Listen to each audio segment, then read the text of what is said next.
সরে যা।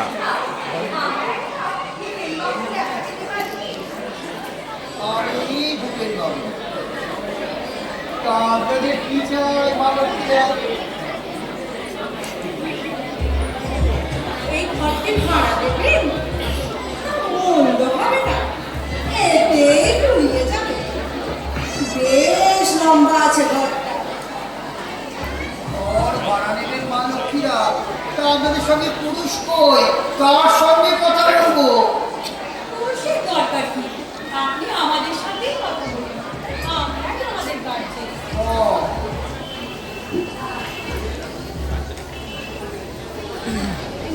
আমি পরিচয় দেব।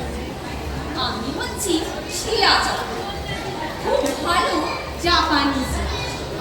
এ হলো বিলাসী, ডিজিটাল ডান্সে অমলা সম্পর্কেও হারে হলো লীলাধর, সমস্ত রকমের ফোক ড্যান্সে এক্সপার্ট। থেকে শুরু করে রায় দেশে পর্যন্ত সব। ও, বেশ বেশ। শুনুন, আমরা এখানে একটা নাচের নাচের স্কুল? এই সে কি কথা? নাচের আবার স্কুল কি? এই না, এখানে এখানে নাচের স্কুল করা যাবে না। কেন পারে না? আলফা নাচের মতো কি জিনিস আছে বসে? এন্টারটেইনমেন্ট বলুন এন্টারটেইনমেন্ট, এক্সারসাইজ বলুন এক্সারসাইজ। এক কথায় নাচই হলো জাতির ভবিষ্যৎ। তবে ভাড়াটা আমি দিতে পারবো না বাবু। কাকা ডিস্টিংলি এটা নাচের স্কুলও করবে আবার ভাড়াও দেবেন না। না, না, এখানে না। আপনারা আপনারা অন্য কোথাও যান। আর কোথায় দেখবো?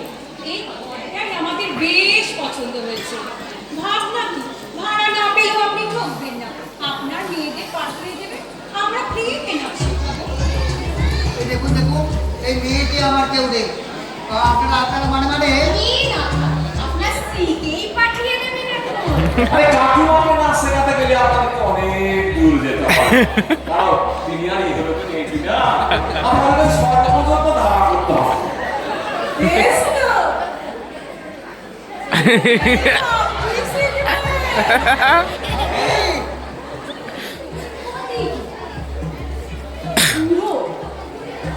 উনিও আছে, তাহলে বেশ নাচতে পারবে।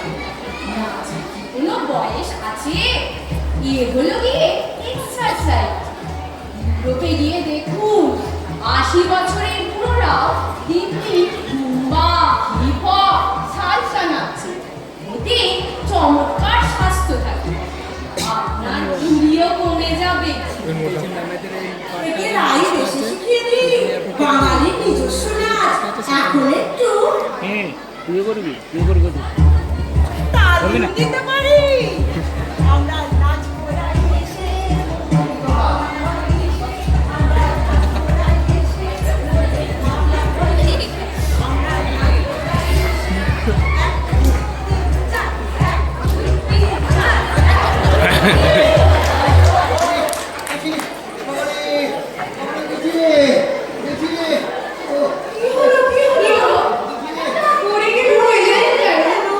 আরে আমার হাতের অবস্থা খুব খারাপ। আরে আপনাদের এই নাচ শেখাবার প্রস্তাবই তো।